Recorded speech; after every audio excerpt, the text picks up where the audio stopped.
Hello everybody, Flower Ranger here.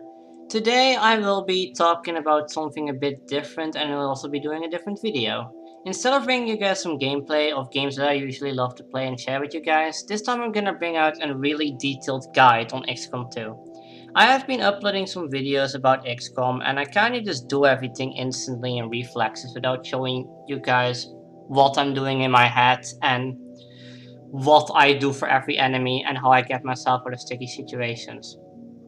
So in the following two guides I will be talking about every enemy in the game and every soldier in the game, what the best things are on the soldier, ammo wise, armor wise, utility wise and skill wise, and how to counter certain enemies, along with what I find the best tactic to do and some general information about the game.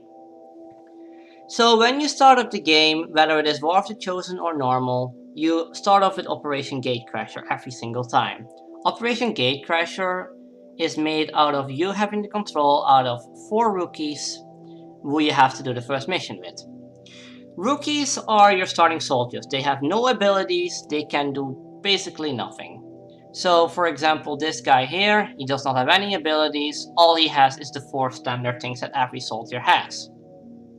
Being shooting, going into Overwatch, hunkering down, and tossing a frag grenade. So tossing a frag grenade is basically what it says what it does. You toss a grenade that threats 1 armor and does 3 damage. It's as simple as that. Shooting is also self-explanatory. I just want to talk a bit about Overwatch and hunker down because they may get confusing for new players. Overwatch is the most complicated thing in the game to get used to, because it's really weird and how it works. Overwatch basically means that you set your soldier on watch. So if anything comes into the soldier's direct sideline, they will shoot at it. However, Overwatch does suffer from an aim penalty and does not go straight to dodge. So if you shoot an enemy, they may dodge the shot and take less damage, or the Overwatch shot will just out straightly miss. That is Overwatch, and I'll be going a bit more detailed in it later when I'm talking about the specialist class. Hunkering down is something a bit more complicated. Whenever you are in half or full cover, half cover reduces the chance of a soldier hitting you by 20% and full cover reduces the chance of a soldier hitting you by 40%, you can increase your defenses by another 20, I think. Meaning that a soldier or another alien is really not likely to hit your soldiers. Hunkering down also extinguishes you if you are on fire. But personally, you won't be using hunkering down as much, you will rather be using Overwatch, but I still had to point out what it did. So without further ado, let's go over the 4 classes that your rooks can turn into once you're done with Operation Gatecrasher. Being a Grenadier, a Specialist, a Sharpshooter, or a Ranger. I'll start out with the top one on my list, what is the Grenadier. The Grenadier is your main support. The Grenadier is extremely hard to later on level up in the game, but I'll be telling what the Grenadier does, what abilities I find the most useful, and how I roll with my Grenadier. So, the Grenadier's first ability is called Launch a Grenade. Launch a Grenade basically makes it that the Grenadier can launch the grenade from a greater distance, and it does also do increased damage if you have certain abilities. So, you will mainly be using this ability on your Grenadier. You'll be destroying cover, nading big groups of enemies and making them an easy target.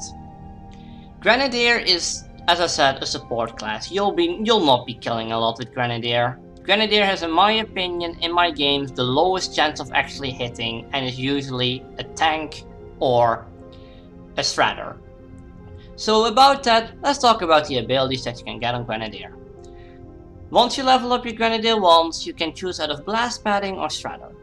Blast Padding makes it that your Grenadier grants 1 point of armor and also an intense resistance to explosions, a total of 66%.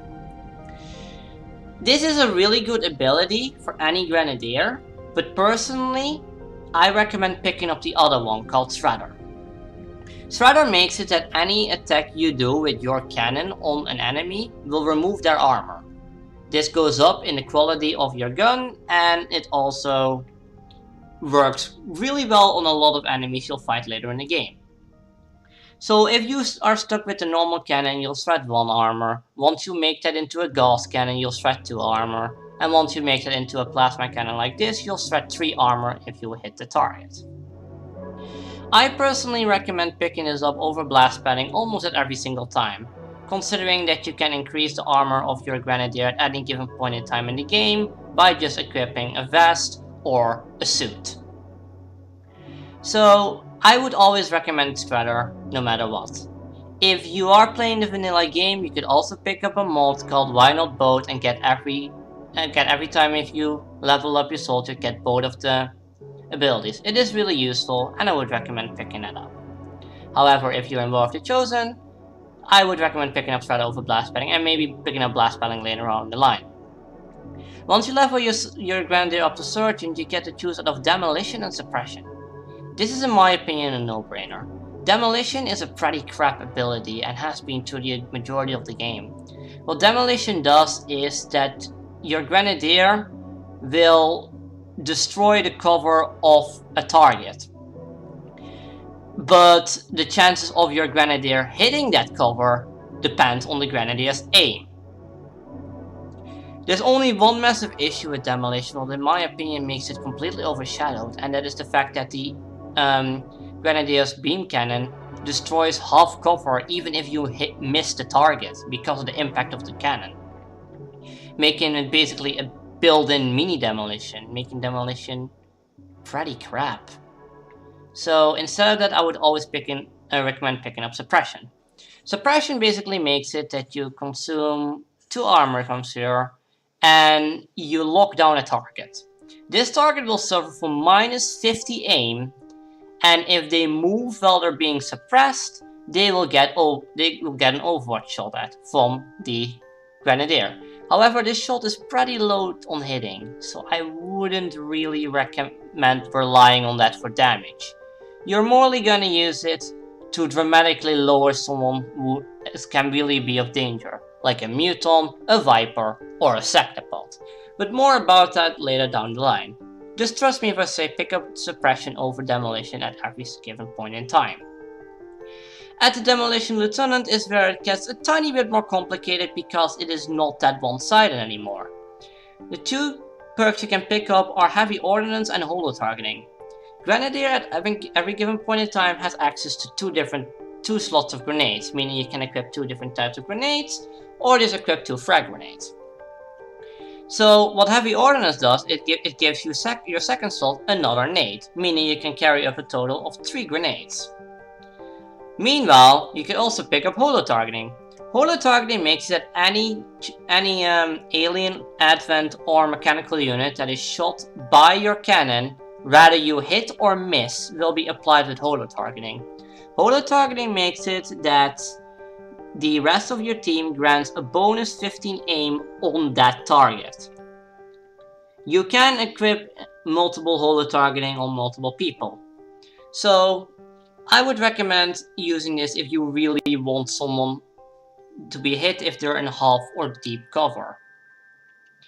I personally have a bit of a mashup on what I pick up. I usually pick up Heavy Ordnance and sometimes Holo Targeting later down the line, but I have decided to say to anybody, use Holo Targeting and get Heavy Ordnance later down the line. Holo Targeting is just such a useful team skill and will help you kill shit a hell of a lot easier and make you less infuriated with soldiers missing. So on Captain, things get more difficult as of again. You can choose either Volatile Mix or Chain Shot.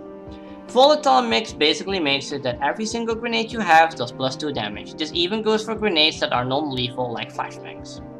Chain Shot makes it that you shoot your cannon twice with an aim penalty of 15. I personally always go for Chain Shot, meaning that if I Chain Shot a target, I have a huge chance of shredding around 6 armor later down in the game, or just making them almost on the verge of death. There's only one massive issue with Chain Shot, and that is if your first shot misses, your Grenadier will not shoot the second shot and the ability will go on cooldown. So it's a bit of a mashup on what you like. Both abilities are good and it's honestly up to you on what you pick up. And even if you can later down the game, you can always pick up the second one. On Major we have Hail of Bullets and Salvo. Salvo makes it that if you throw a grenade on your first turn or use a heavy weapon, that it will no longer end your turn and you can do something else like shooting again, reloading, or tossing another nade for that matter. I would always pick this up over the other ability called Hail of Bullets. Hail of Bullet makes it that your shot is 100% chance to hit no matter what. No matter if the target is half across the map and you normally would have a 1% chance of hitting, with Hail of Bullets that becomes a 100% chance. Hail of Bullets cannot miss unless the target somehow has Untouchable on, or they're in stasis. So honestly, pick up 12 over Hail of Bullets at every given point in time. Once you finally get your Grenadier to Colonel, what is the max class in the game, you can choose either Sanctuation Fire or Rupture. Rupture makes it that the target receives critical or normal damage and will take +3 damage from every single attack in the future. Meaning that if a target is ruptured, they will take +3 damage from everything. They will take +3 damage from a chain shot, from a sniper rifle, from anything. I would recommend picking this up every single time over Sanctuation Fire. Sanctuation Fire is basically a massive cone in front of the Grenadier that she will shoot in. That cone will destroy any cover, shred any armor on the target if they're not in cover, and damage the target again if they're not in cover. I find Sanctuation Fire useful at some times on destroying a huge amount of cover, but for damage it is really not the greatest. I would recommend picking up Rupture, and if you have the points to spare later on, pick up Sanctuation Fire. This is Grenadier. It's pretty easy to understand. You have a class that tanks the damage and throws nades, and does supporting abilities. That's basically Grenadier in a nutshell. The next class one of your rookies may end up with is Specialist. Specialist is one of the most useful classes you can have, and it can't even hurt to have 2 of them on your team. So Specialist is pretty fast forward. Your Specialist can either be a medic or a hacker. Once your Specialist goes to Squaddy, they have the ability 8 Protocol. 8 Protocol basically gives it that everybody who is used on will get +30 defense, meaning they are less likely to get hit, even if they're not in cover. This ability is really useful, but trust me if I say that sometimes you'll forget to use it. I do that a lot. So the abilities you can have on your Specialist are Medical Protocol and Combat Protocol. Honestly, it is choosing whatever route you want your Specialist to go. If you want your Specialist to get rid of robotic units, go down the Hacker. If you want your Specialist to be a healer, go down the Medic skill tree. Medical Protocol is basically what it says. Normally to use a medkit, you would have to walk over to the unit that possesses the medkit and then heal them manually from point blank. Medical Protocol makes it that your Gremlin, what is this little drone over here, will basically fly half across the map to an injured unit and heal them.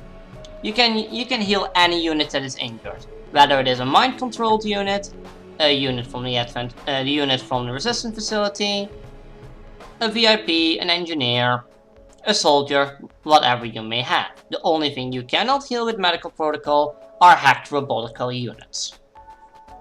Combat Protocol makes it that you can send your drone out to any enemy unit on the map and do a guaranteed damage. This will vary from 2 to 5 damage on organical units and can rather up to 10 on mechanical units. Combat Protocol is strictly used to get rid of mechanical units like mechs, turrets, sectopods, and Andromedon shells. I would never recommend using it on an organic target unless they are half across the map and they have low HP and you cannot hit them. If they have 2 to 3 HP, sure, give it a shot. On Sergeant, your Specialist will end up with Revival Protocol or Haywire Protocol. Revival Protocol is kind of what it says.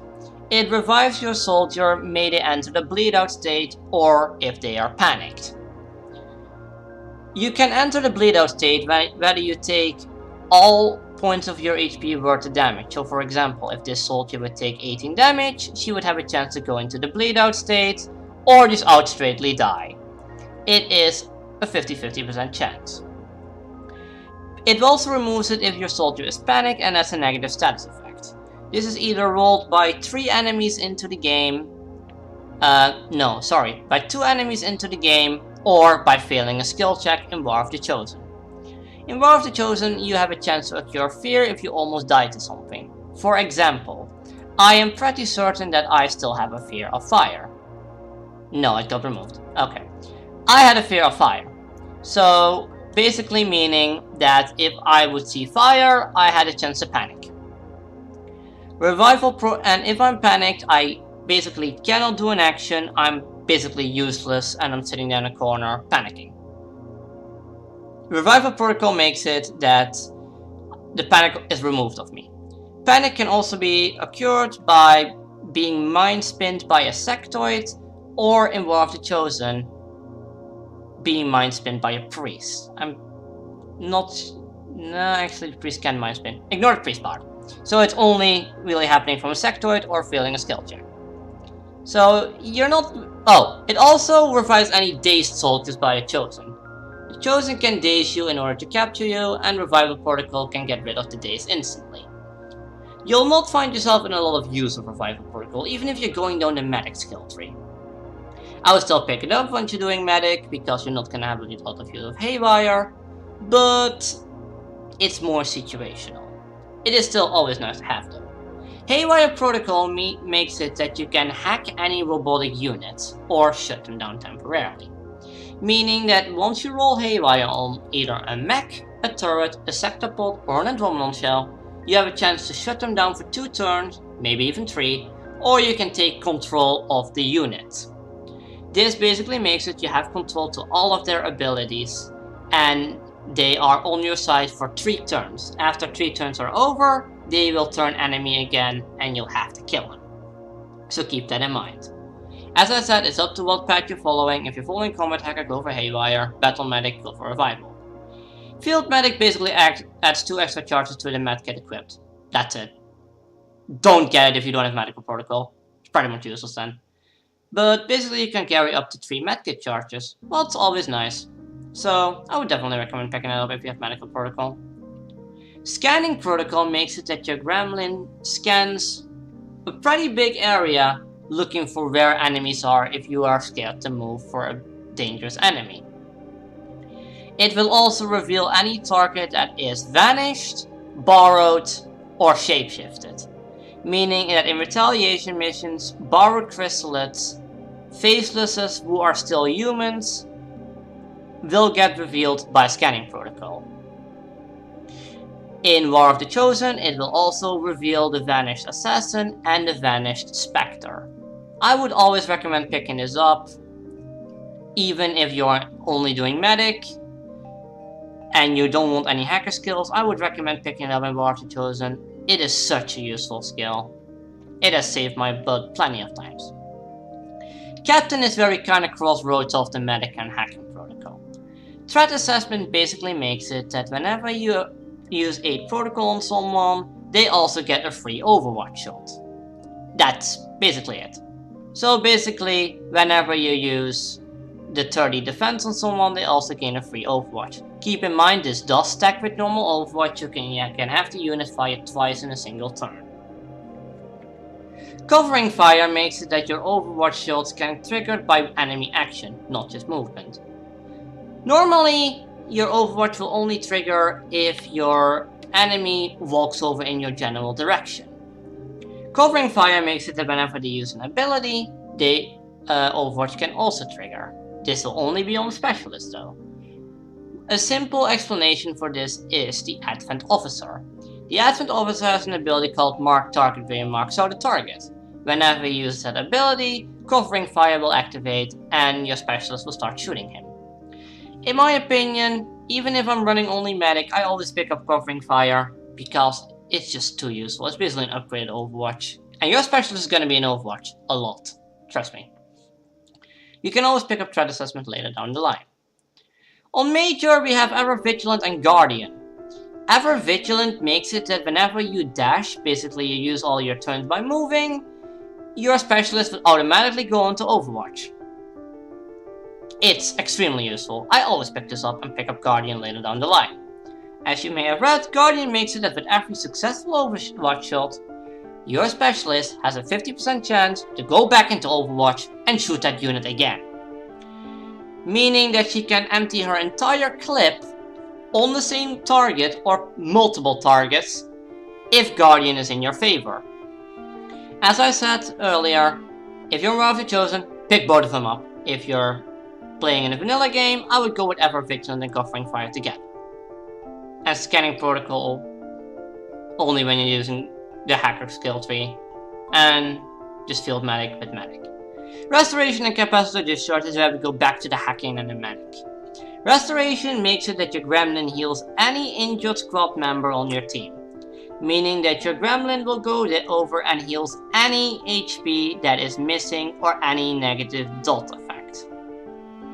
This will, as I said, this will also count for mind controlled units or units that are generally on your side.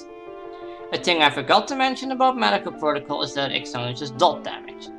There are 3 different types of dot damage in this game. Fire, poison, well, 4 in theory. Fire, poison, crystalline poison, and acid. When you use Medical Protocol or Restoration, this will instantly remove the dot damage. You'll no longer suffer any of those negative status effects. So Restoration is extremely good if you're down the Medic.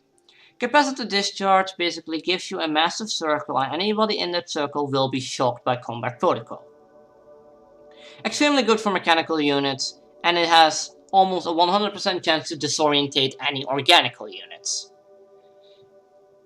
Or codexes, but that's something special. So basically what disorientation does on the target makes it that they are restricted to certain abilities, they can only move 1 tile, they can dash, and they have a massive aim penalty.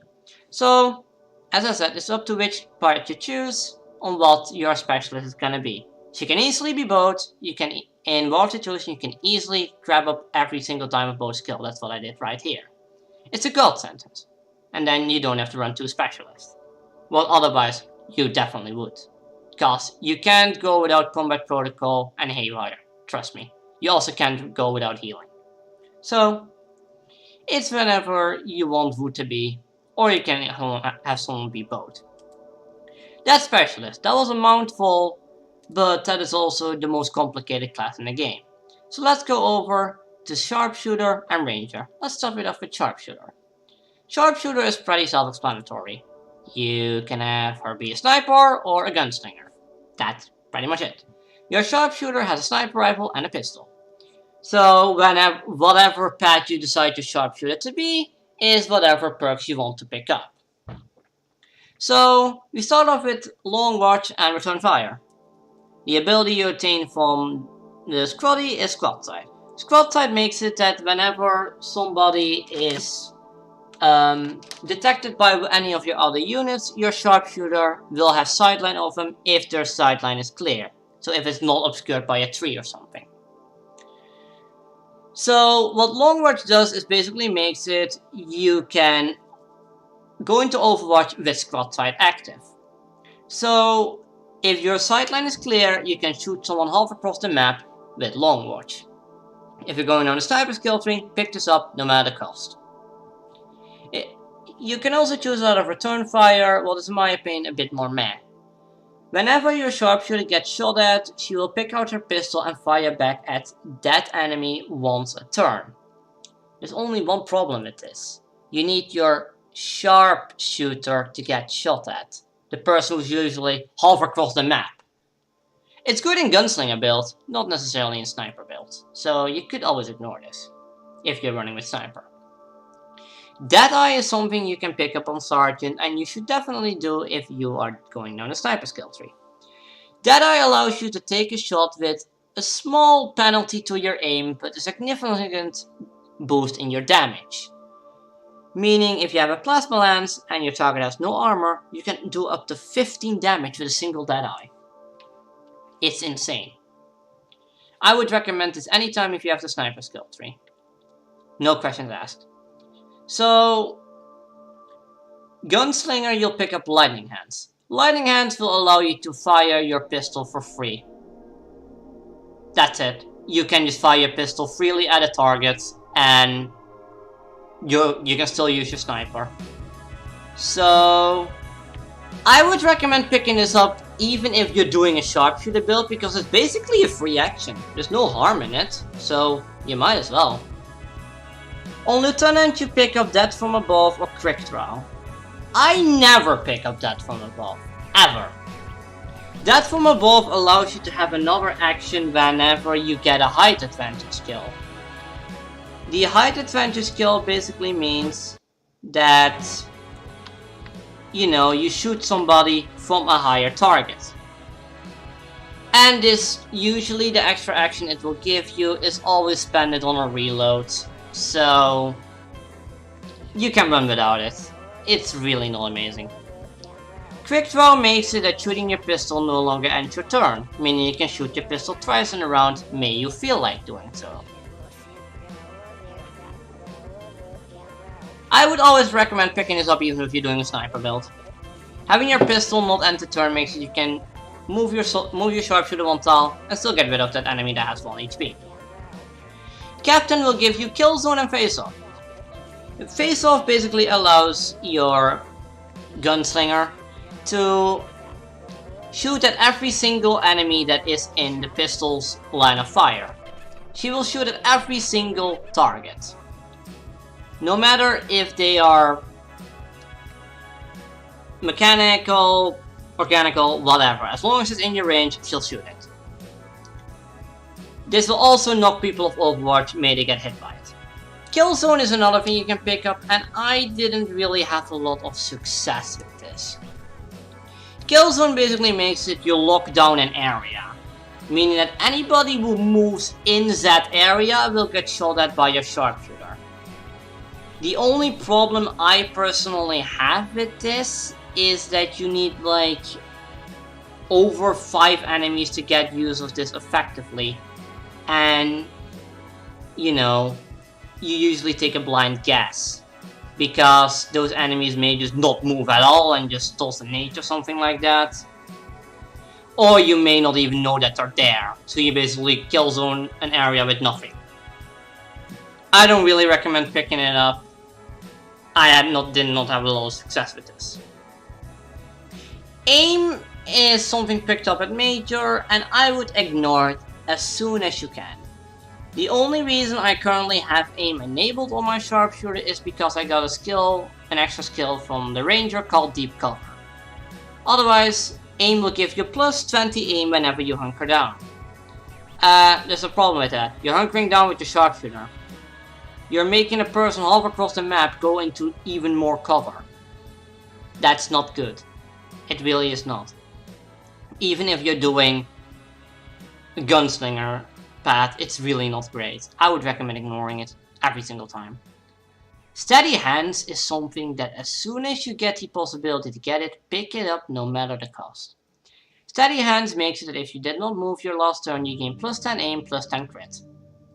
Having this on a sharpshooter is God bless. Not having it on your sharpshooter will make it your sharpshooter miss a lot. Trust me. It is insanely good. Whenever you reach Colonel with your sharpshooter, what will happen pretty fast, you can choose a serial of Fanfire. Fanfire makes it you shoot your pistol 3 times at the same target, and it will only cost 1 action. May you have quick draw. So you can shoot this at an Archon, and the Archon will instantly die, and then use your pistol on a Trooper or something like that. It's really good. I usually pick this up, even in a sniper build, along with quick draw. It's just really good damage. May you have blue screen rounds enabled, then Ripsack the bottom max. Serial makes it that every single kill that is made with your sniper rifle does no longer end your turn. Meaning that if you have an expanded magazine, or an autoloader, you can shoot your sniper rifle up to 6 to 9 times, and as long as you kill the enemy, you can keep firing. Pick it up as soon as you're doing a sharpshooter build. It's just a god. I love it, it's my favorite ability in the game. However, it's not that effective on anybody that isn't sharpshooter. So if you get this in the Advanced Warfare Center, for example Ranger or Specialist, try to ignore it, it's really not great for them. That is the overall concept of sharpshooter. I'll say you'll find your sharpshooter end up as a sniper more than a gunslinger, just because of the fact that in the beginning of the game, pistols only do 3 damage with a maximum of 5 late game. So, not really the greatest. Ranger is the last class we have to talk about. Ranger is morely your primary scouting class. So Ranger starts off with Slash. Ranger is the only class in the game with a shotgun, meaning she does increase damage if she is closer in range. She also has a sword on her back. I have a few axes right here, but it normally is a sword. The sword makes it that you hit somebody at melee range and do damage. However, don't rely on this because its ability can miss. Quite a bit actually. The paths are kinda made out of scouting and especially melee. So Phantom or Blade Master. I never pick a Blade Master. Only in War of the Chosen I pick it up later in the game. Blade Master makes it that your weapon does an extra 2 damage and has a higher chance of hitting. It can also penetrate some armor depending on the target and depending on the quality. I don't find this all that useful, even if you're doing a complete melee build. Well, I wouldn't recommend. There's only like 2 enemies in War of the Chosen even that take more damage from melee. So, oh no, actually only 1, so I wouldn't recommend it. Phantom makes it that whenever the rest of your squad is revealed, the ranger stays concealed. Meaning you can scout a bit more with your ranger, and they won't see her. This also makes it that whenever you have a mission where you're not revealed, like for example a retaliation mission, your ranger will enter concealment. It's really useful, I recommend it over Blade Master all the time. On Sergeant you have a bit of a I want both. Shadow Strike or Shadow Stab. Shadow Strike makes it that whenever your ranger is in concealment, you gain plus 25 aim and plus 25 crit. So, as you may have figured out, this works really well with Phantom. It makes it you destroy a target. Conceal is even better with it, we'll go to that in a second. Shadow Stab makes it that you will completely ignore enemy overwatch even if you're no longer concealed. So you can make it, you can dash back, so you can dash past somebody with overwatch and put some hurt on them to knock them off overwatch. And trust me if I say this, there will be a unit that you will 99.99% of the time always see, and he enters overwatch on the first time 90% of the time. Heavy mech. Okay, with that out of the way, I would always recommend Shadow Stab because there are, all jokes aside, the heavy mechs is going to overwatch all the goddamn time. Just knock them off it and punish them for it. You can always pick up Shadow Strike later down the line, but it's up to you what you choose. So on Lieutenant you have Conceal and Run and Gun. Conceal is pretty fast forward. Whenever your ranger is knocked out of concealment, you can use this ability for free to re-enter concealment. Only once a mission. That's it. It's really good with Phantom and Shadow Strike. Really good. Run and Gun is another free action that basically you can dash with your ranger and still use an offensive action like Overwatch, shooting, tossing a nade, or if you're really lucky, melee. I recommend Run and Gun over Conceal because you can just dash forward and knock that enemy down the line of Overwatch with Shadow Stab. It's really good. So on Captain we have Implacable and Bladestorm. Bladestorm makes it that whenever somebody enters melee range of your ranger, she will automatically slap the unit with their sword. And this can happen for as many times as there is a unit walking past the ranger. Even if they don't stand right next to the ranger and they walk past her, she will still use Bladestorm. I would always recommend picking this up over Implacable because Implacable is not great. Implacable makes it that whenever you score a kill, you can move your ranger again, putting her for example back into cover. However, I don't find Implacable all that useful because Untouchable exists, so we might as well go through that. Untouchable makes it whenever you score a kill, your ranger gets God mode for 1 turn. meaning that whenever she scores a kill, anything that is used on her, whether it is a nade, a psi ability, a shot, a melee hit, whatever you may have, will not do damage. However, any shot after that will do damage, so be careful with that. Deep cover basically makes it that if you didn't attack the turn, you hunker down. It's not great, I recommend untouchable every single time over that. The only reason I went for deep cover is because I have aim on my advanced warfare center. The sniper ability, so, you know. On Colonel we have Reaper and Rapid Fire. As much as these are Colonel skills, they're pretty underwhelming. Reaper makes it that the first attack of your melee hit will not miss and will always hit. And each kill the Reaper makes with the melee weapon will basically grant her a cereal, so she can just go on a melee spree. However, this is really not great. I mean, melee is not a good and reliable source of damage, so I wouldn't recommend that. Rapid Fire basically makes it that, as with Chain Shot, for an aim penalty of 15, you'll shoot twice at the enemy. Excuse me. However, unlike Chain Shot, if the first shot misses, she will still take another shot and that second shot may actually hit. You never know. So I recommend Rapid Fire over Reaper at every given point in time. So this is basically every single class, what abilities I recommend on them, and how I play with them. Well, not really how I play with them yet, but what abilities I do and what you can choose. So with that said, what do I equip on these units? Let's go back to all of them real quick. So your Grenadier will always have a war suit. A war suit is made whenever you equip the strongest armor in the game and will basically add 2 points of armor to this unit. I recommend this every single time if you can. Just do it.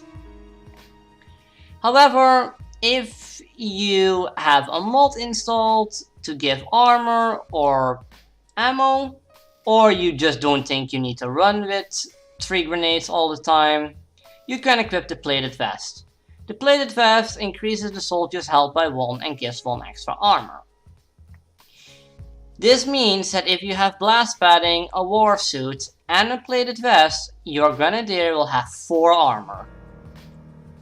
She becomes incredibly tough to kill, and attacks that would normally do around 10 damage will end up doing 4 to 6.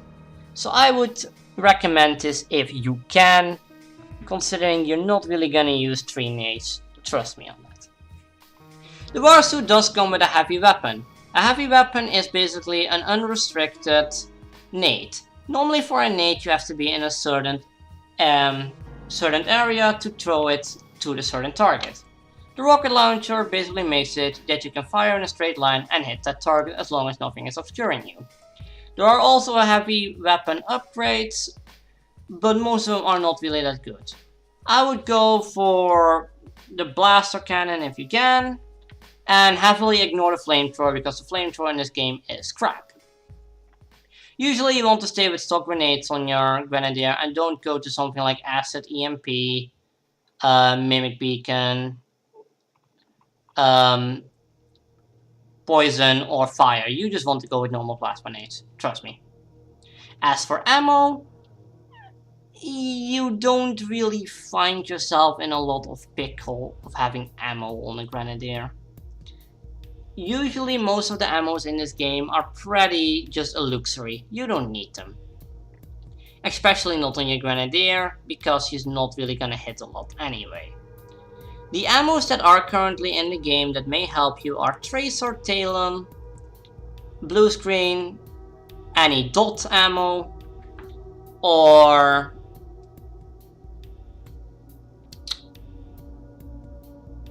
I forgot the last one. But basically what they do is Tracer increases the aim, Blue Screen makes you do more damage to robotic units, there's another one that increases the crit, Talon, that's it, Talon rounds. Talon rounds increase the crit, and you can make your weapon do either fire, poison, all that jazz. I don't find them all that good. It's just a luxury, and usually you'll not find soldiers live long enough to take damage from a dot anyway. So you're better off just sticking without ammo, especially in a grenadier. So let's go to the specialist. Excuse me. So on your specialist, your loadout will be pretty self-explanatory. You usually don't run with a grenade. As I said, I have a mod that gives me an extra utility slot, but otherwise I would just run with the skulljack and the medkit. You don't have to run with the medkit if you're not going down the medic tree, so you may give that a nade. But the skulljack you'll find one of your specialists having for sure. So as for an example, your medic may end up with a nano medkit and a mimic beacon or a battle scanner, while your technician specialist will end up with like a gas bomb and a skulljack. What the skulljack does you will find out later on in the game. I'm not gonna spoil that. And why I recommend the gas bomb over a plasma nade is because the gas bomb gives a massive aim penalty to the target, meaning that your medical specialist just becomes that much more supportive. As far as or your technician specialist supportive overall. So the skulljack you usually want your technician because they have the hack stats and they do something late game. You can have a skull mine, you can research skull mine after that. I would always recommend keeping it. It's extra intel, that's all I'm gonna say. And the medkit should be self-explanatory. So that is specialist. Now we go to sharpshooter. Sharpshooter is a bit of a complicated one. I'll end up with a rave suit on the sharpshooter, just for that increased mobility and the grappling hook. Not necessarily for the ability to walk through obstacles, but more for the grappling hook. As far as utility goes, because the rave suit takes away all the armor, I have a plated vest, so she has at least an armor. And I equip the smoke bomb. The smoke bomb basically makes it that you have more cover. So, you know, if you need to give soldiers that extra piece of defense, smoke bomb is always nice. I don't really recommend giving an offensive grenade because your sharpshooter is usually in the back, so you won't have a lot of use of a grenade. Unless you're doing a gunslinger, of course, then sure, go for any offensive grenade, a plasma one is good enough. On Ranger, you can equip whatever the crap you feel like. Any armor, you may even run with a war suit if you feel like it, a rave suit, it's all up to you. I have an incendiary bomb, because it does more damage to organic units, and my ranger usually encounters those. I have a battle scanner and a sustain spear. Sustain spear makes it you enter sustain. I'll go into a bit what that is, but because my ranger sometimes takes a beefing, it's useful. And the battle scanner is basically two smaller pocket scanning protocols. Always nice to have on her. So that's basically what I equip on those units. Let's now go over the weapon mods. As far as ammo goes, by the way, I don't use any ammo, but any ammo can go decent on any class. So you can just experiment around with that. Now to weapon mods. My grenadier always runs with a hair trigger and an expanded mag. An expanded mag just gives me, I have an advanced one or superior one, but otherwise it will give me 6 shots instead of 3. 3 shots is really low on a cannon, so an autoloader or an expanded magazine is always nice on a grenadier. I would not really recommend a scope, a stock, or a laser sight because, as I said, you're not really wanting your grenadier to do a lot of damage, you're usually supportive. So I have an hair trigger what makes it an extra chance that I can have another action on my grenadier. So let's go to specialist. My specialist is equipped with a stock and a scope. The scope is just for that extra accuracy whenever she's taking overwatch shots, and the stock is self-explanatory. A stock makes it that you do 3 damage if you miss. Considering my specialist is taking overwatch shots all the time, I always have that extra 3 damage, so the overwatch shots are never wasted. That's pretty self-explanatory. The weapon must go really fast. My sharpshooter is equipped with a scope and expanded magazine. Again, the same issue with the cannons, only 3 shots in your sniper rifle. It's not a lot, especially not with serial. And scope, extra accuracy on the sharpshooter, always nice. My ranger is equipped with a laser sight and a hair trigger. A laser sight is extra crit chance, but is pretty, standard on a ranger. And again, extra action chance. The other things you could equip may you feel like it that I have not mentioned are an autoloader, a repeater, and that's pretty much it. An autoloader makes it that your reloading is free.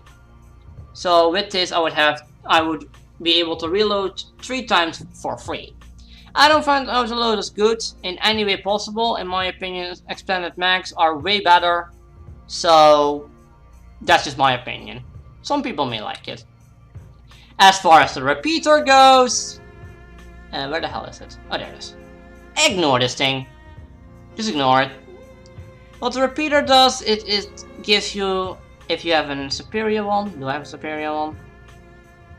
No.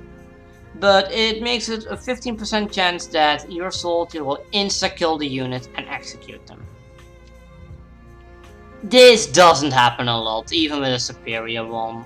I don't find any use in wasting a weapon slot on that, so ignore it. If you can. These are all the classes and what I have equipped on them. I will also be talking about the PSYOP in a second, and then I will be going over the 2 specific classes for War of the Chosen, so you can skip that may you like. The reason I'm not really gonna talk about the Reaper is because the Reaper doesn't do a lot. The Reaper is basically an even stealthier version of the Ranger with way less damage and more scanning potential. So let's first go to the PSYOP, then talk about these 3. So I have a gifted, what is basically the same as the PSYOP except in soldier mode. I'll still be able to talk about every ability though. So whenever you build a PSYOP, you can train a PSYOP. Your PSYOP can have the following abilities. All of these, plus another one that isn't mentioned here. Plus another one that isn't mentioned here. Most of the time, as soon as you go with your PSYOP, you'll start off with Solace. Solace is an ability that is a 100% chance to hit and will automatically ignore any armor. So for example, you will use it on somebody, do around 7 damage straight through their armor, and it has a 100% chance to hit. It's really useful. Next on the list we have Stasis. Stasis is a bit weird. Stasis stuns an enemy target for 1 turn, but also makes them completely immune. You may ask, why would I want this? But trust me, it's really useful. If you see that one enemy you just do not want to deal with, then simply stasis them and they're out for an entire round. After the round is over, stasis will decay and that target won't have any actions, no matter how late game they are. As far as I'm aware, stasis cannot be used on Chosen, so keep that in mind in War of the Chosen. Stasis is able to be used on robotic units though, so keep that in mind. Next on the list we have Inspire. Inspire basically makes it that any friendly you have a sideline of, you can give another action. Whether it being an extra move, an extra shot, an extra reload, an extra rapid fire, whatever you may have. It's really useful. I would always recommend picking it up. I would recommend picking everything up on PSYOP because you can pick everything up, even in a vanilla game. But if you see this one, prioritize it over everything else. It is just too good. Insanity is something you kind of want to lack off if you're running around with a weak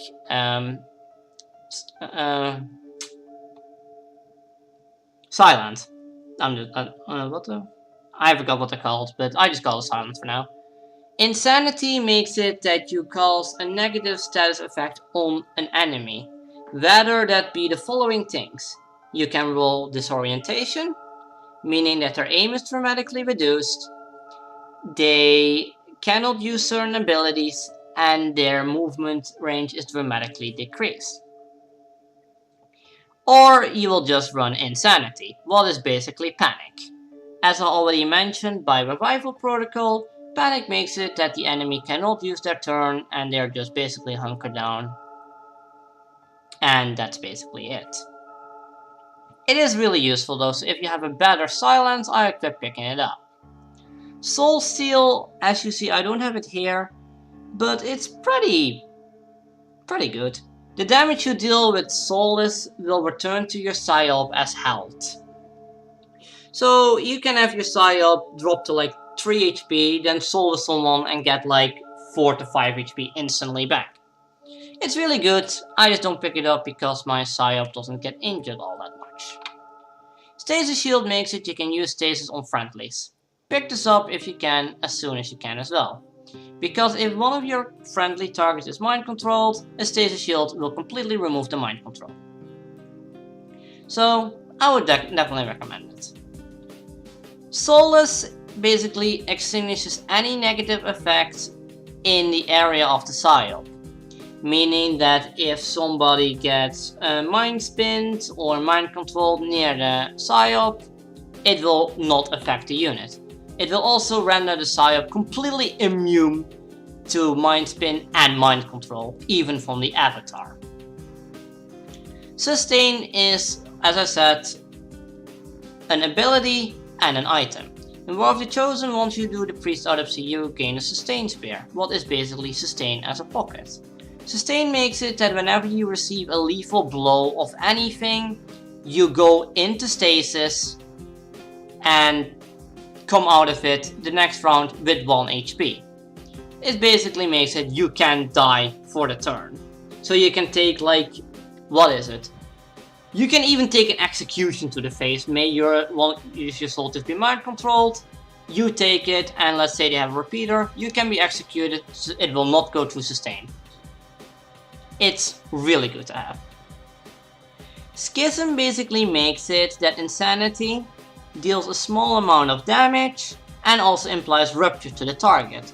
As I talked about once I was talking about the Grenadier, Rupture makes it that the unit will take +3 damage, and it will make it that Insanity also deals some damage. Done right, you can kill somebody with Insanity, what normally would just be utility. Fortress makes it that your Psyop is immune to fire, poison, acid and explosives. That's pretty much it. Why wouldn't you pick it up? Domination is self-explanatory. You gain mind control and you can mind control a unit. However, you can only mind control 1 unit each match, and once that mind controlled unit dies, you cannot mind control a second unit unless it's with Insanity. It's something I forgot to mention about Insanity, it's a mind spin. So you may roll Panic, you may even roll Mind Control. However, Insanity Mind Control lasts for like 3 turns. So the soldier is, the Advent or alien is on your side for 2 turns and then you gotta kill him, otherwise they'll turn on you again. Fuse is another ability you can pick up, and I would ignore this honestly if you can. Pick it up all the way at the last if you want to, I guess, but Fuse basically remotely detonates an explosive. However, from what I have seen, this only occurs on dead units or panicked units. Meaning you can make a grenade explode on a panicked unit or a dead unit to do some damage. However, this is really unreliable, and I have even had someone who dodged this. Yes, they dodged an explosion, I don't know how. But I wouldn't pick it up. No lens is self-explanatory. You have a line where you will lance down in a path. This is basically an upgraded version of Soulless. Not Soulless, of Soulfire, and will be in a longer line and pierce through multiple enemies. So if, for example, 3 enemies are lined up, you can use the null lens, go through all their armor, deal roughly 7 to even 12 damage, and insta-kill most units. Really powerful, it is why it has a 4-turn cooldown. Void Rift is kinda like capacitor discharge on roids. You will have a rift just as big as capacitor discharge. In that rift, any organical unit will have a chance to get rolled insanity on with Schism, may you have it. So you'll do damage to anybody in the circle and cast insanity on most organic units, meaning you can either mind control them, make them go insane, but for sure, most of the time, rupture them, if you have Schism. However, this does not roll for mechanical units, so keep that in mind. That's kinda PSYOP. As far as PSYOP weapon customizations and utility goes, it's all up to you. I mean, I run with a scope and a hair trigger, but you can even run with nothing, because most of the time you'll be using abilities on your PSYOP. You will not be shooting a lot. As far as, you know, all of this goes, my thing unequipped itself. That is a bit of a bugger. Why do I have AP rounds? I forgot those exist. AP rounds basically makes you go through armor. That's it. So you could just run with a normal grenades on them, or even an acid or a poison if you feel like it. Hell, even a mimic beacon. And I would run with a stasis vest or a plated vest and a rave suit. Giving a rave suit to your Psi operative gives them that much more mobility and a grapple, so they can inspire someone, make someone go insane, or mind control a unit if they're in a really awkward position. As I said, with a rave suit, you don't have any armor, so you may need a plated vest or a stasis vest, what basically makes it you recover HP every single turn, what is extremely powerful with Soulfire and Soul Steel. Cyan, that's what the thing is called. Derp. Grenade can be anything, even a mimic beacon if you feel like it. So that is what I have on every class. Before I go to Templar, Skirmisher and Reaper, I want to go over... Where's Engineering? I want to go over the buildable items you can have. So with every autopsy completed, in the beginning of the game, without any mods, you can choose out of either a battle scanner, blue screen rounds, EMP rounds, flashbang, full harness, mimic beacon, mind shield, nano medkit, overdrive serum, proximity mine, refraction shield is one of your chosen, smoke bomb, sustain spear, one of your chosen, ultrasonic lure, one of your chosen, mod, not important. So a battle scanner, I already explained, is basically a mini scanning protocol, and you have 2 of them. It's really useful to have on anybody, so you can never go wrong with it. Blue screen rounds is an ammo type that makes you do more damage to robotic units, as I mentioned before. An EMP bomb is blue screen rounds in a nade. If you toss this at a robotic unit, you'll take 10 damage. 12 may you have volatile mix. A flashbang will disorientate any organical unit hit by it. A fallen harness allows you to extract a corpse or supplies from the combat zone without an evac point. A mimic beacon will spawn a fake version of you that will draw all fire. So it's pretty good to have. The only problem with it is that it's made out of 2 faceless corpses, what is pretty rare to run into at times, especially in the main game. A mind shield is useless. Do not build it at all, it is crap.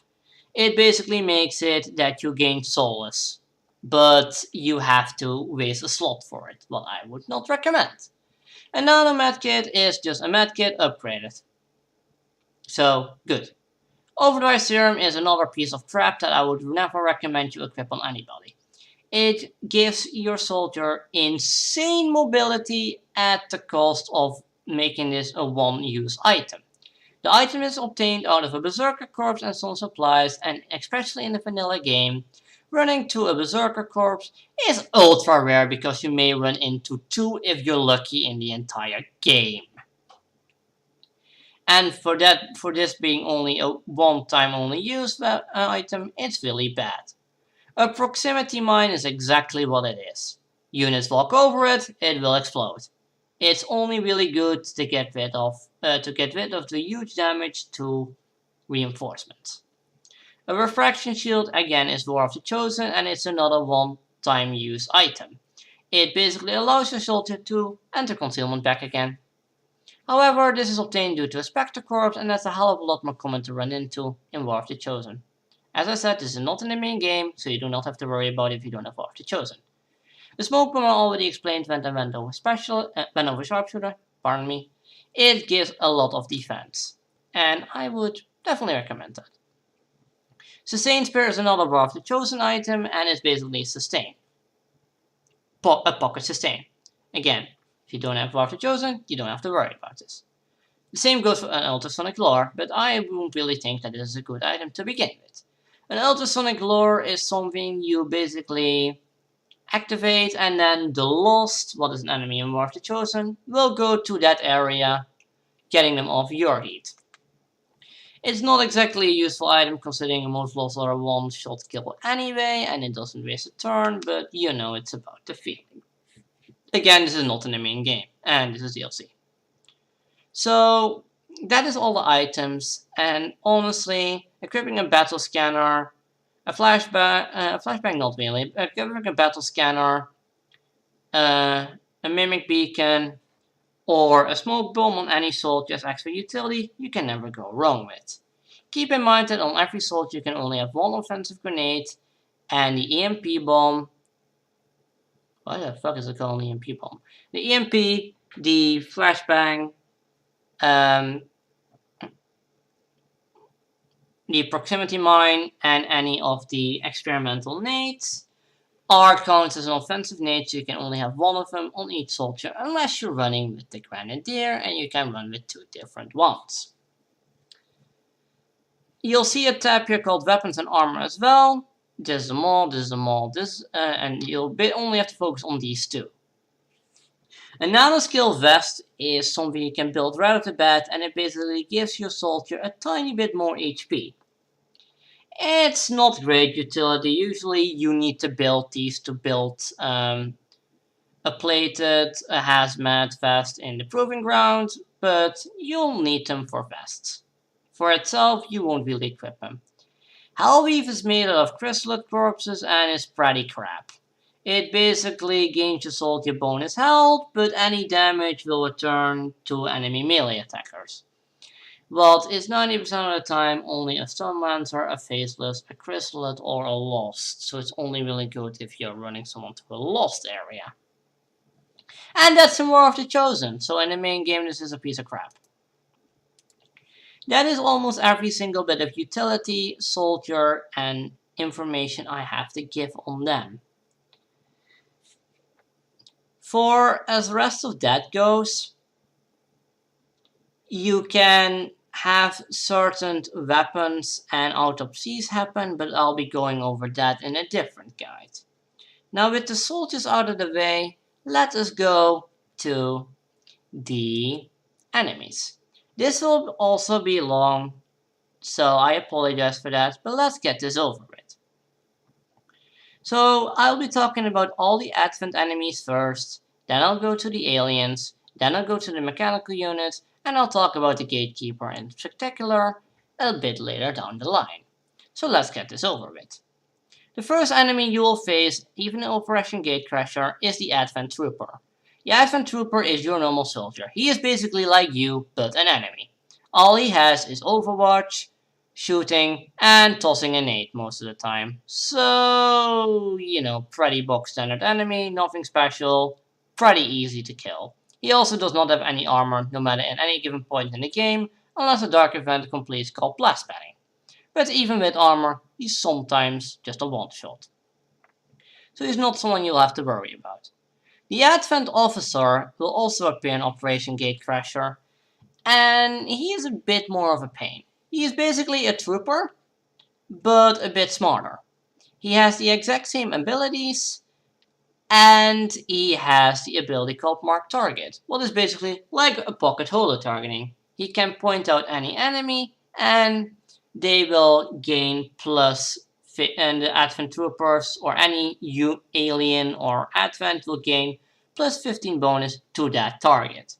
However, this does cost an action, so if he moves and marks, then he can't shoot again. It's a pretty box standard enemy as well. It's the same as the Trooper, just with more HP. So honestly, he's not that much of a deal. Not big of a deal, sorry.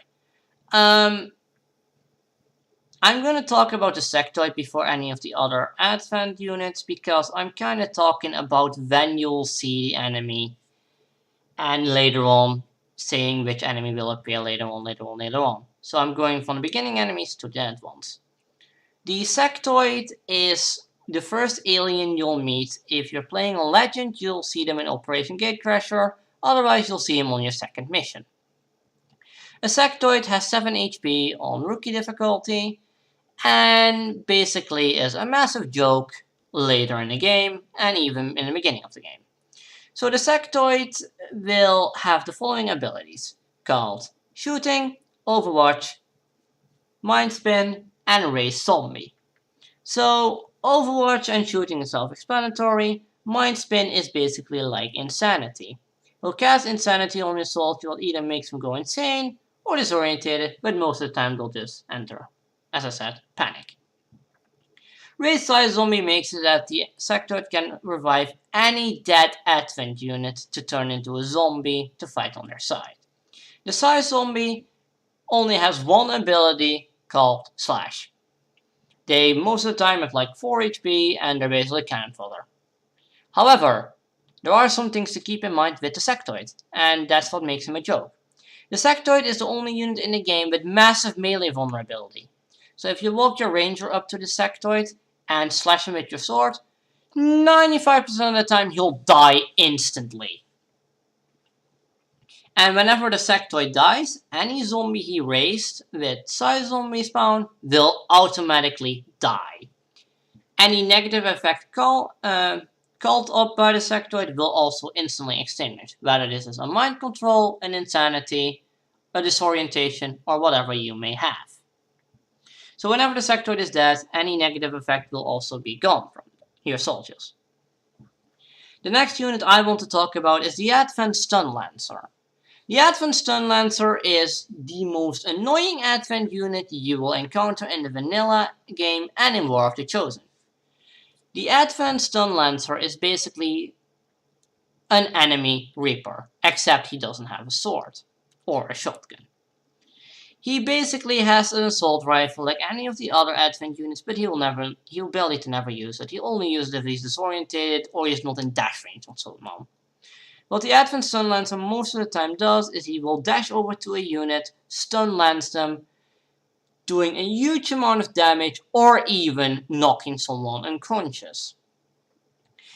If you're really unlucky in the beginning of the game, this can even kill one of your soldiers and even later on in the game. The fact that this stun lance can knock you unconscious is the main reason why he's such a lethality. You want to kill him as soon as you can. Leave any other Advent alive, just eliminate this guy right off the bat. The Advent Stun Lancer will appear on either your 4th mission or your 1st Retaliation mission.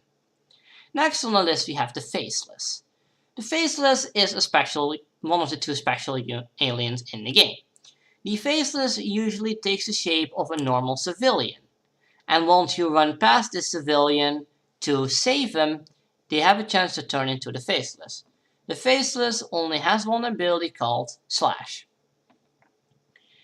The Faceless will appear on your 1st Retaliation mission, and on every single Retaliation mission you get after that. Meaning that once you want to save this innocent civilian, it may be a Faceless and you may have a problem. The problem that the Faceless has is that if he swipes, he will instantly destroy any cover or flooring. Meaning that if you're up a level or standing on top of a building, that if he swings, he will destroy the floor and your soldier and him will fall. Not sure about him, but your soldier for sure will.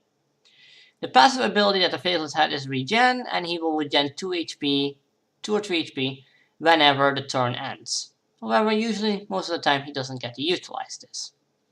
The Faceless is pretty weak late game, but he's still a really funny and comical enemy.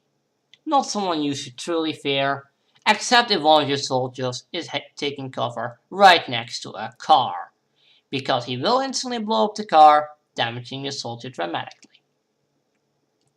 The next alien I want to talk about is the Viper. The Viper will appear on your first supply rate. The Viper is an enemy with above average aim, so her aim is actually lethal, though it's not really her aim you have to worry about. A Viper on her first turn will most of the time tongue pull one of your soldiers completely out of cover and bind them. Once the soldier is bind, the soldier is completely immobilized and you cannot use that soldier.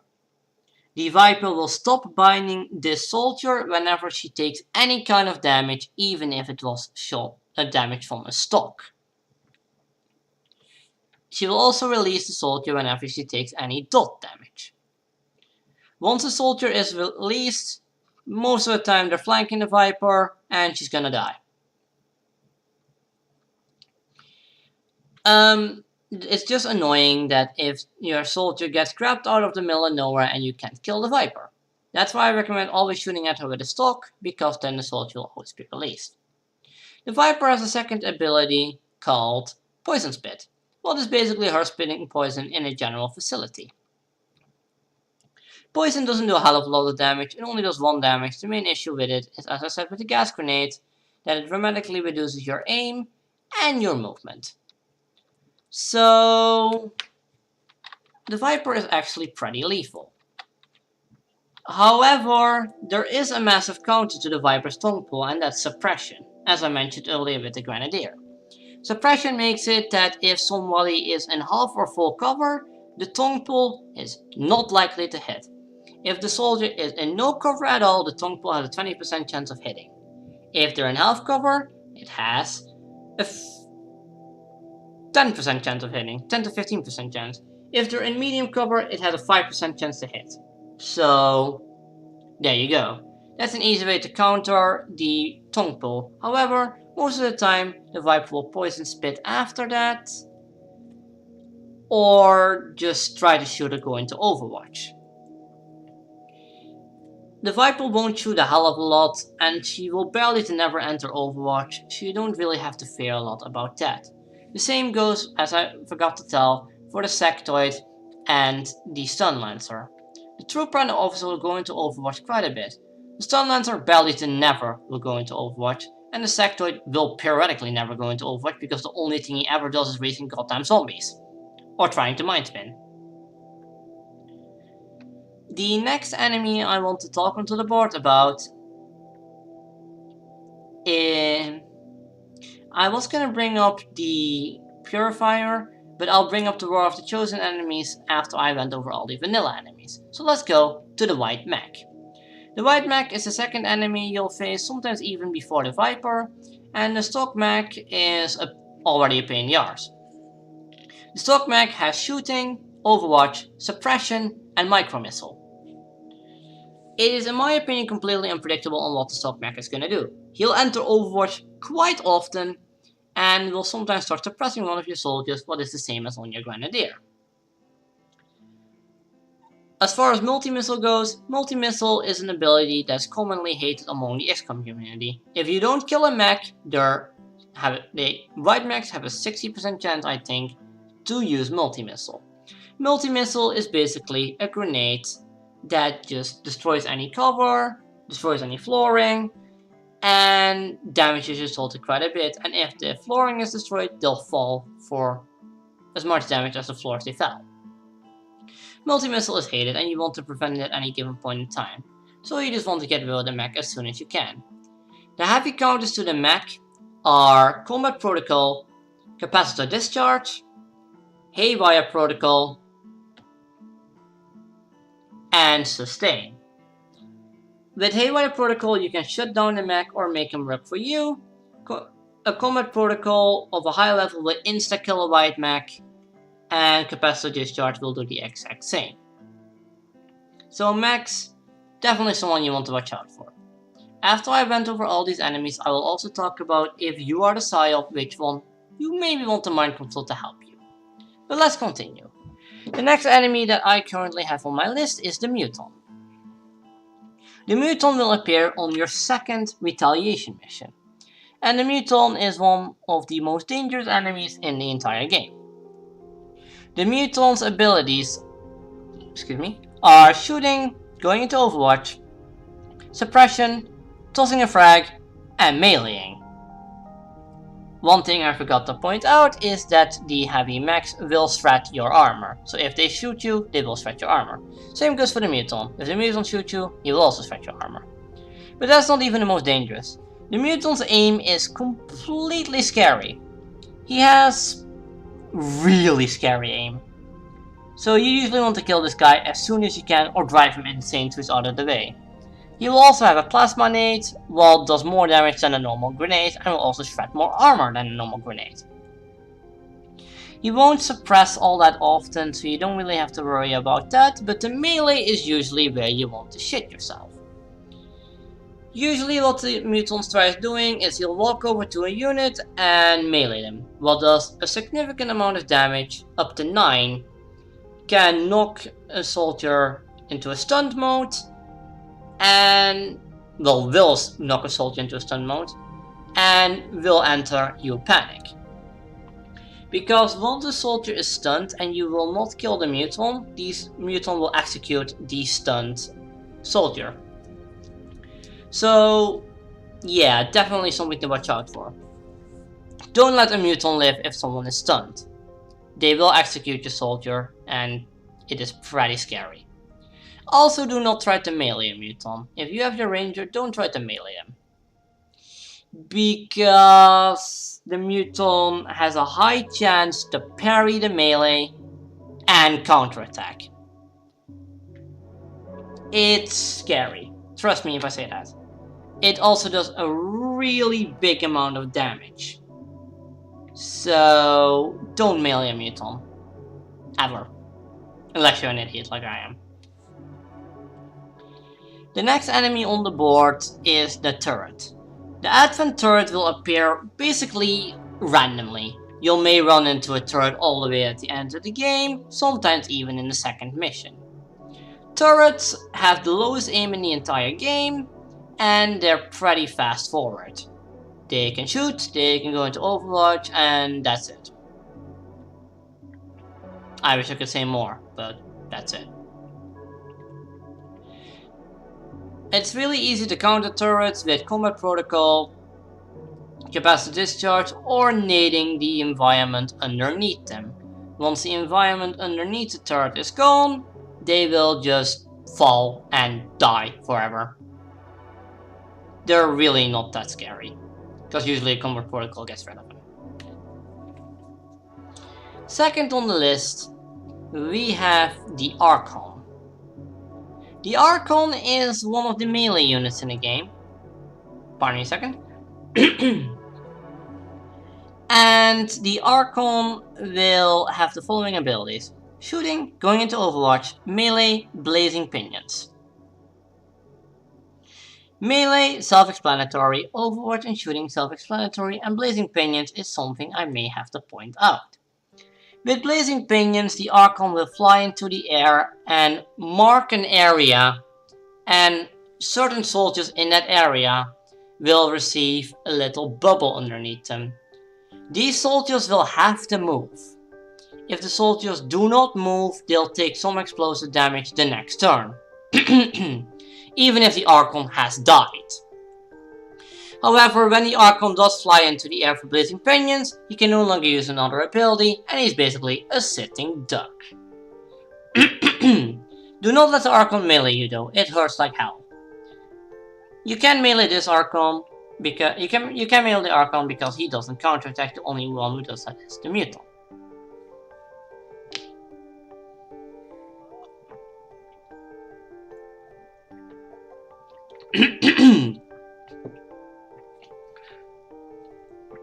Next on the list, we have the Advent Shield Bearer.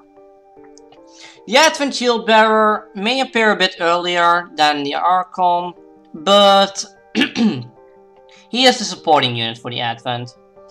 His abilities are shooting, going into Overwatch, and Shield Bearer. On his first turn, he will always shield bear. Whenever he shield bears, he marks a large area and any alien or advent in that area will gain a shield. The shield will go up in HP the higher rank the shield bearer is. He's really not that scary, his shield is just more a nuisance than anything else. But, you know, you may still want to kill him in order to prevent him from popping up his shield. Whenever the shield bearer dies, any shield that was casted on an alien or advent or mechanical unit will instantly decay. Every single shield will. He is pretty much a support unit. He doesn't have innate, his Overwatch is pretty crap. You know, really not that scary. His aim is also pretty crap. Next on the list we have the Chrysalid, the most hated enemy in the entirety of Xcom. Chrysalids have 2 abilities and a passive. Chrysalids can either burrow or hit. Burrow, they bar themselves under the floor and they hide there until you come over to them, then they unburrow and hit you. Whenever you are hit by a Chrysalid, you are affected by the negative effect called Chrysalid Poison. Chrysalid Poison does quite a bit of damage, 3 if I'm sure, and is really annoying on civilian side. However, your first Chrysalid will pop up on the retaliation side, sadly. And it's a pain. Whenever a Chrysalid kills a unit, most of the time it's gonna be a civilian, you will spawn a Chrysalid Cocoon. The Chrysalid Cocoon will have quite a severe amount of HP, and every single time you don't kill it, a baby Chrysalid will spawn out of there with 3 HP, and later on some other Chrysalids will spawn. Multiple Chrysalid Cocoons can be on the map, so you can have up to 7 if you're really unlucky. So you may end up with like 30 Chrysalids if you don't kill cocoons, so please be careful with this. The Chrysalid does have 1 armor, so he may be a bit of a pain for that, and may survive with 1 HP in certain occasions. Next on the list we have the last alien-ish, and that's the Berserker. The Berserker is basically a joke. She doesn't have any armor, and she just dashes and ground pounds someone. She just has a lot of HP, and the ground pound has a chance to stun or disorientate your soldier. The damage is not all that great, and she's pretty much a joke. Once she receives a decent amount of damage, she will go into enraged mode. In enraged mode, she will have a chance to enter a blind rage and kill an advent, civilian, or anything alike. That is, if she gets to use it on the next turn. Otherwise, Berserkers are just kinda cannon fodder. Still something you want to kill, but really not all that lethal. So for the people who wondered why there are 2 different mechs here, later on in the game, a bit earlier than some of the aliens that I've mentioned, you will walk into the heavy mech. The heavy mech is just a massive nuisance. The heavy mech has 2 HP, while the normal mech has 1. I kind of forgot to mention that the only one of the aliens who have armor are the Chrysalid and the Muton. They both have 1. The rest doesn't have any armor.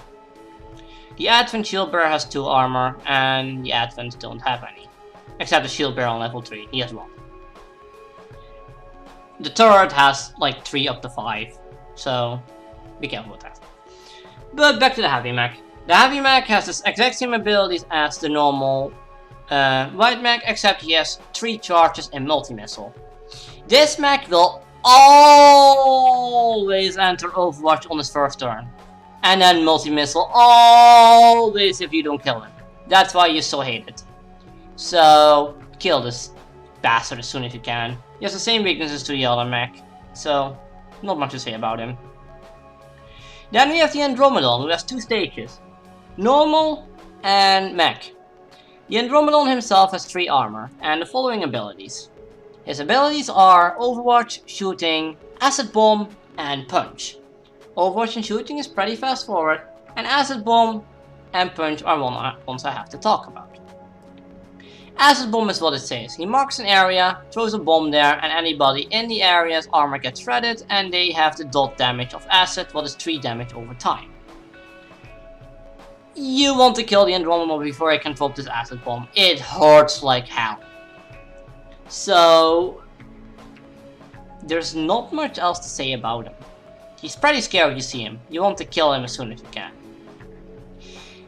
Punch is kinda what it says. You'll walk over to your unit and punch him, but in my opinion it has like a 5% chance of hitting. His punch barely never hits. Trust me. It just doesn't. Ever. Ever.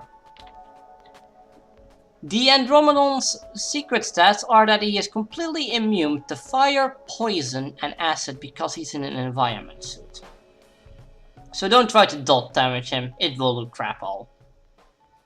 As I forgot to mention, the Viper is completely immune to poison, but that should be self-explanatory.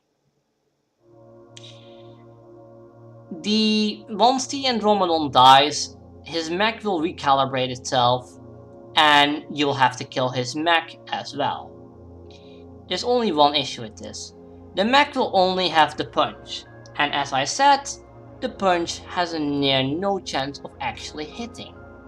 So he's really not that scary. Because he's a mechanical unit, he suffers the same weaknesses as the other mechs, being that combat protocol and capacitive discharge do more damage, and you can hack him with haywire protocol, though I will not see any point in doing that ever. As I said, the punch is really crap even to have on your side, and it's not even a permanent hack.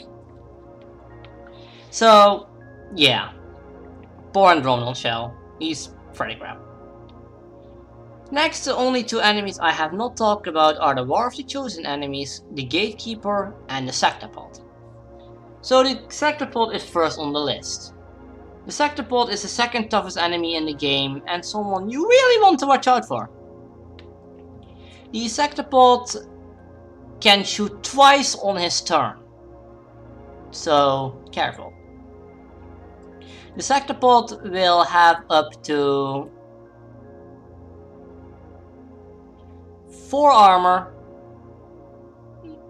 Yeah, up to 4 armor, and his abilities are the following. Shooting with a possibility of twice.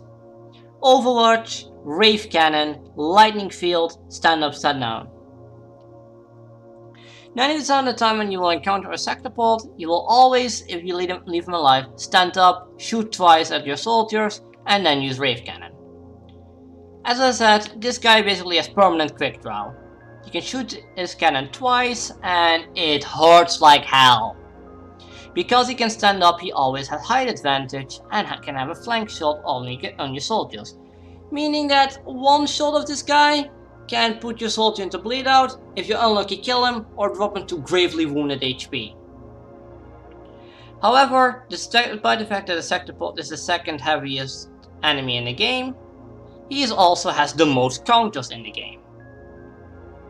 The Sectopod is a mechanical unit, means he suffers severely from combat protocol, capacitive discharge, and haywire protocol. However, stacing a Sectopod makes it that he cannot use his turns whatsoever. I will talk about what Lightning Field and Rave Cannon are in a second. If you suppress a Sectopod and use suppression on him, he will never hit. Just trust me, he'll never hit. I do it all the time if I can't kill him. He won't hit the back of the barn.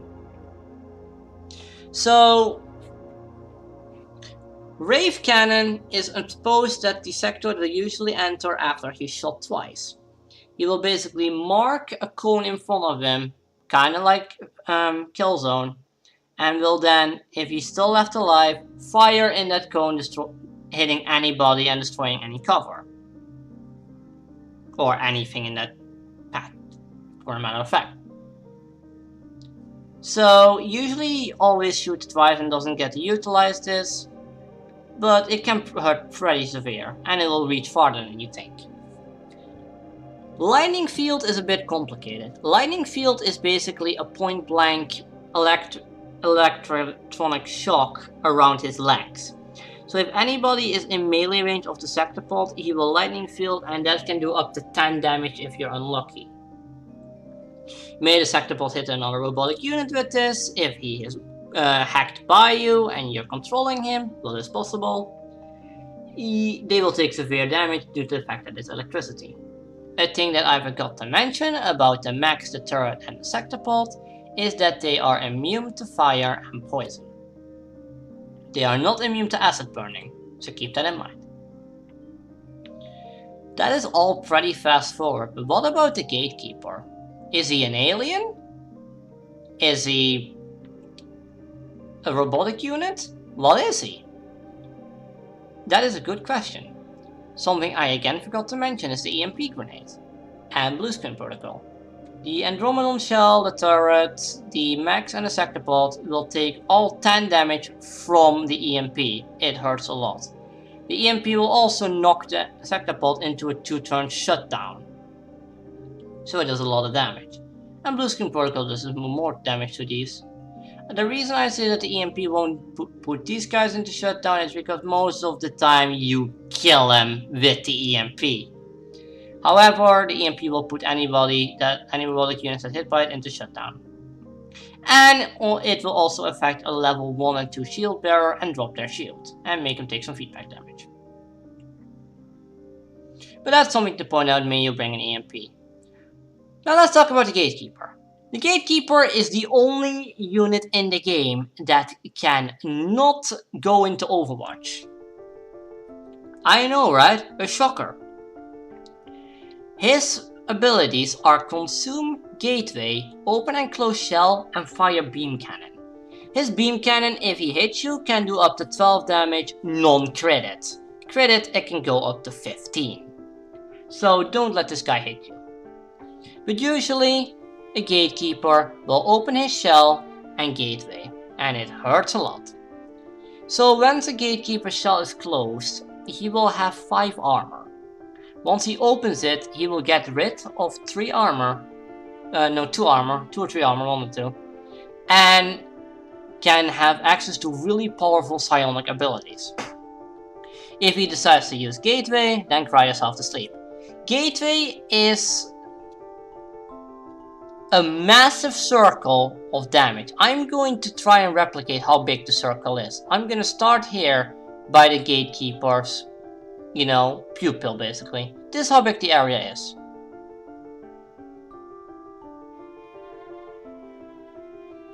Pretty severe, right?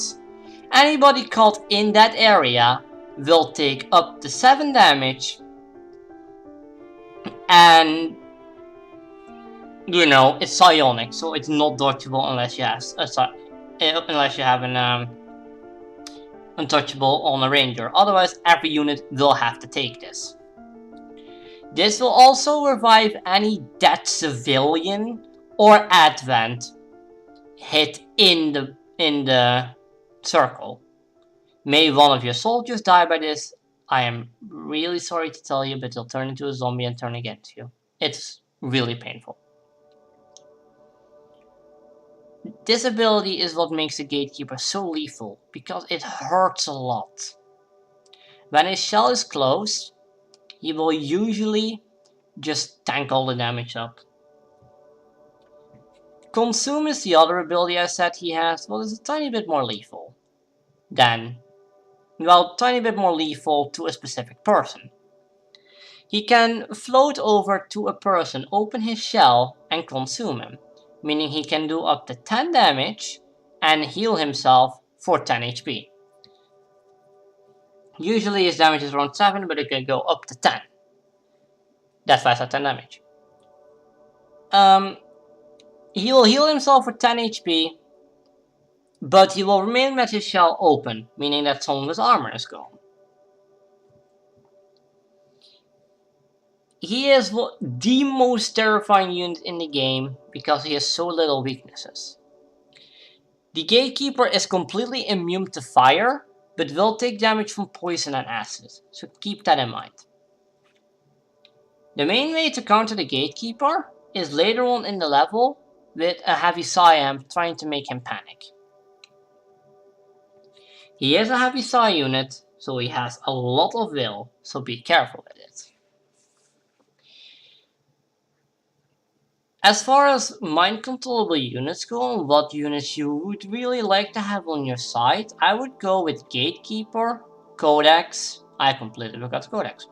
Gatekeeper, Codex, Andromedon, Muton, and Viper. So you can use each of the abilities that these units have.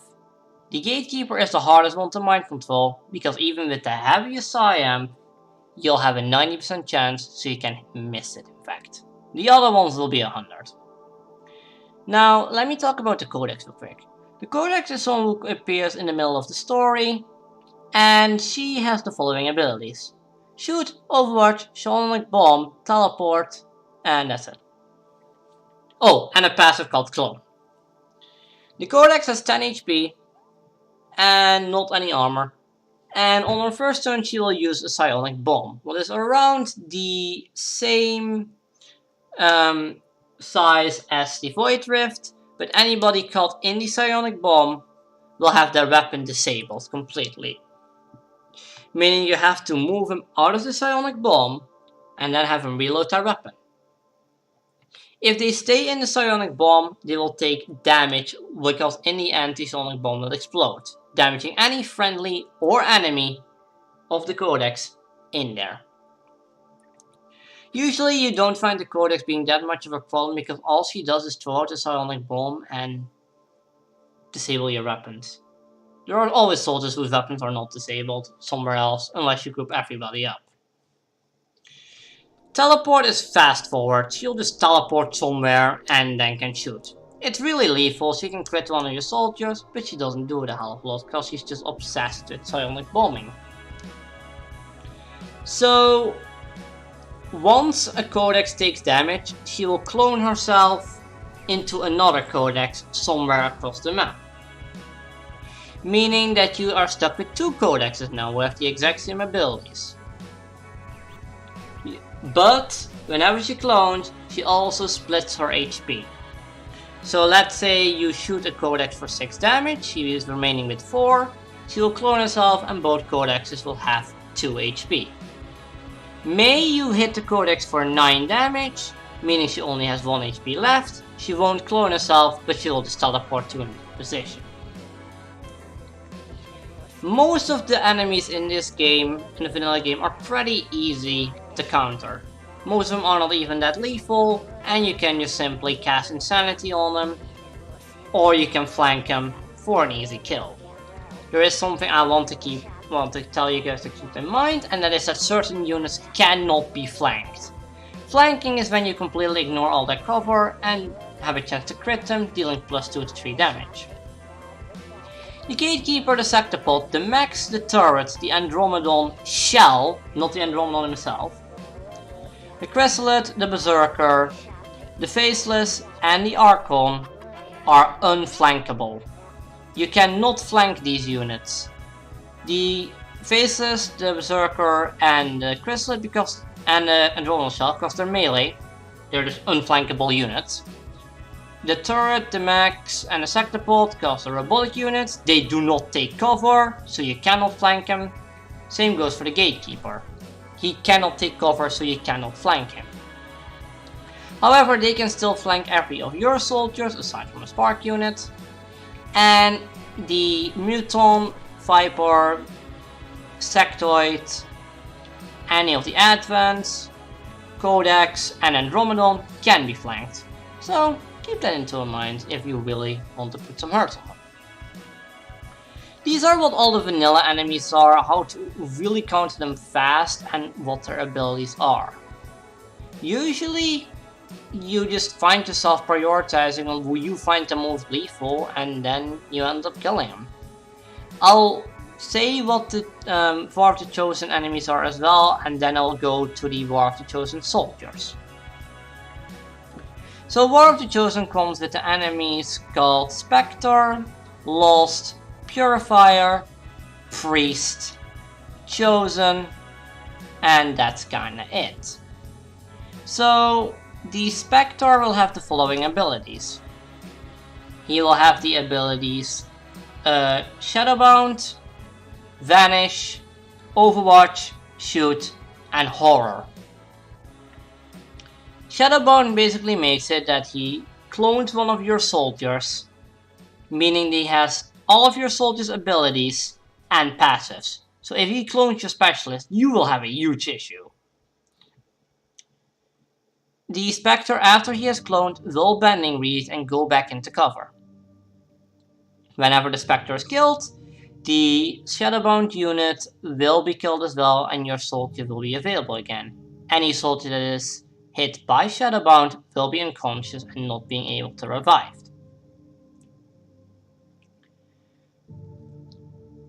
Spectre is not classified as a human nor a robotic enemy. So you can grab him with the Viper's Bind and the Skirmisher's ability. Well, I'll come to in a second. But usually, you just want to find him, flank him, crit him, kill him. He is infuriating. Next on the list, let's talk about the Priest.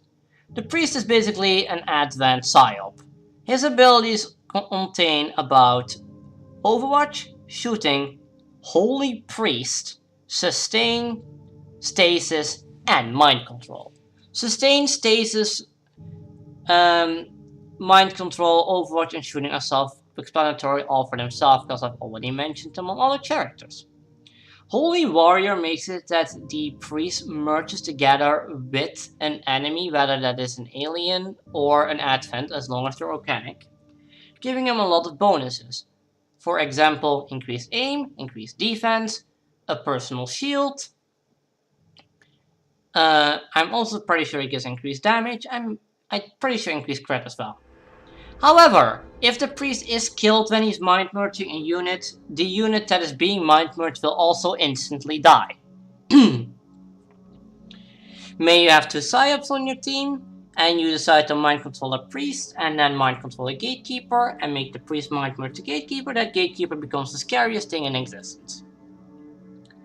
But the priest usually will end up either stasising or mind controlling. He doesn't use Holy Warrior that much, and he's a bitch. His sustain is pretty inconsistent. Sometimes he will and sometimes he won't go into sustain, so be careful with that. He also has better aim than all the other advent units. So then we have the Purify and the Lost. Let's talk about the Lost first. The Lost comes in 3 variants and they're just cannon fodder. They are just units that just live to die. They're basically zombies. So you kill him, and once you kill him, you can shoot again. It's basically, if you kill him, you basically get a free action. The 2 special types of Lost that there are the Dasher and the Brute. The Brute just has more HP and does more damage, and the Dasher just dashes a longer distance and has less HP. They're still all cannon fodder. The Brute is the only one that's somewhat dangerous, and as long as you kill any of them, you'll just get your turn back. So, really not that scary. And then the biggest joke in the entirety of Xcom, the Purifier. The Purifier is a flamethrower. For people who don't know, flamethrowers in Xcom are crap. The flamethrower will be a cone, the same as Sanctuation Fire, and you can have a chance to set anybody there on fire. It's not great. It just barely never hits. He's not that scary. The only scary thing he has is the incendiary grenades. Well, considering that if not all of your units are organic, they take increased damage from the incendiary grenade. Another passive that the Purifier does have is that he can explode on that, what really hurts a lot, as you can maybe imagine. The Gatekeeper and the Sectopod will also explode under that, so keep that in mind. Do not kill him with melee, you will take the damage. Not sure if Untouchable works on that, but I wouldn't take the risk. The Purifier is generally a unit that just is crap. He may appear a bit more often than the Troopers or Stun Lancers, but he's just crappy. He's just cannon fodder. Don't worry too much about him. I can't really go over all of the Chosen and what their abilities are because that's up to your RNG what you give him. You'll kinda have to find it out the hard way, as much as I don't like saying that. So these are all the enemies and what they do and their weaknesses, their passives and their abilities and how to counter them somewhat effectively. Let's talk about the 3 classes that I have not mentioned, being the Templar, the Skirmisher and the Reaper. Let's start off with the Reaper. He's shit! Okay, let's continue. Okay, now for real, the Reaper is crap. The Reaper's ability is around the damage of a beginning assault rifle and has no good potential. The only potential that the Reaper has is with abilities. When he makes a killing blow, he stays concealed. So basically, it's a full-on scouting unit. The only useful abilities that the Reaper has at their disposal are in the 3rd row at the beginning, where any target that is marked by the Reaper will be permanently revealed on the map, and Sting. Sting is a one-time use that you can just basically hit a target and stay cloaked and not dropping permanently. I personally wouldn't recommend running with a Reaper anywhere in War of the Chosen. They do crap all for you, even with Banish. So let's get over it to the Skirmisher. Skirmisher is a bit more interesting. So Skirmisher is basically a unit that can drag people out of cover, has a grappling hook, can shoot twice with his assault rifle, and toss a nade without ending the turn if you get the skills right. So it's all up to you what you make your Skirmisher be. You want him to be a bit more of a melee class, go for everything around the Justice. Go for Justice, go for Wrath, go for Reckoning, and maybe even Retribution. However, the rest is just kinda all compared to Overwatch. There are 2 abilities that I would definitely recommend you pick up on the Skirmisher, being Whip Slash and Combat Presence. Combat Presence is basically an Inspire. That's it. And Whip Slash is a 1-turn ability that makes it you do an insane amount of damage to robotic units. It's really good. It really helps if you just want to kill that macro sectopod. For the rest, Skirmisher is kinda just however you want to build him. He just basically is a full-time stormtrooper. He can shoot twice, he can toss a nade twice, it doesn't end the turn, he can gain extra turns, he can just do shit in Overwatch. He's pretty powerful. He's fun to mess around with, you have to find it out on yourself though. Templar is a bit more of a difference. Templar is basically an improved melee unit. I would recommend picking a Templar in War of the Chosen whenever you can, because their utility is just too good. Whenever the Templar gains a kill, they increase focus. The more focus they have, the more damage they do with their melee, and focus can also be used to activate certain abilities. Much like Skirmisher, these abilities just kinda are all personal preference. So it's up to you which one you pick up. I personally would recommend that you pick up 4 skills for sure though, being Parry, Deep Focus, Invert, and Ionic Storm. Parry makes it that whenever you slashed an enemy or killed one, the next attack that's gonna happen on you will miss and you will parry it. You may even deflect it if you have deflect or reflect. So, parry basically makes you a sitting duck with a guaranteed untouchable. Deep focus just increases the focus you have by 1, meaning that you do even more damage and you can use more abilities. Definitely something worth picking up. Invert is the best ability the Templar has and basically makes you swap spots with any unit. This even counts on Chosen. You basically can make it that someone is flanked by 5 of your soldiers if you play it right. It's stupidly strong. It costs on focus though. Ionic Storm will use all your focus, but will basically call down Wrath and just do an insane amount of damage in a certain area.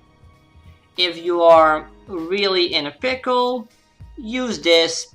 It's really good for damage. However, you cannot parry in the end of it. Any kills that are made by Ionic Storm will regenerate 1 focus each kill. For the rest, it's all up to you what you kinda turn your Templar into be. What your part, you get everything if you have the points. It's all up to you. The only thing I would not recommend you doing is picking up Bladestorm on a Templar because it is blindly broken. Because Templar's rant can't miss, you know, go figure.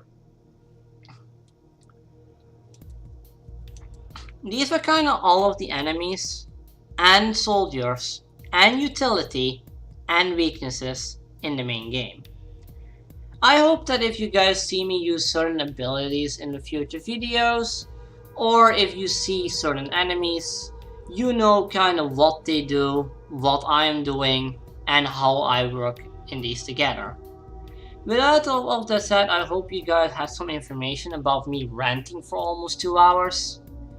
And I really hope this may help some of you guys to start playing Xcom or even War of the Chosen. If you want a more detailed explanation about certain enemies, certain soldiers, certain abilities, gear, proving ground projects, just hit me up in the comments below and I'll try to answer as much questions as I physically can and give as much advice as I physically can. I have 400 hours on the game. I have completed this game around 20 times, both War of the Chosen around 5 times and the normal game 15 times. So feel free to ask me about anything down in the comments below.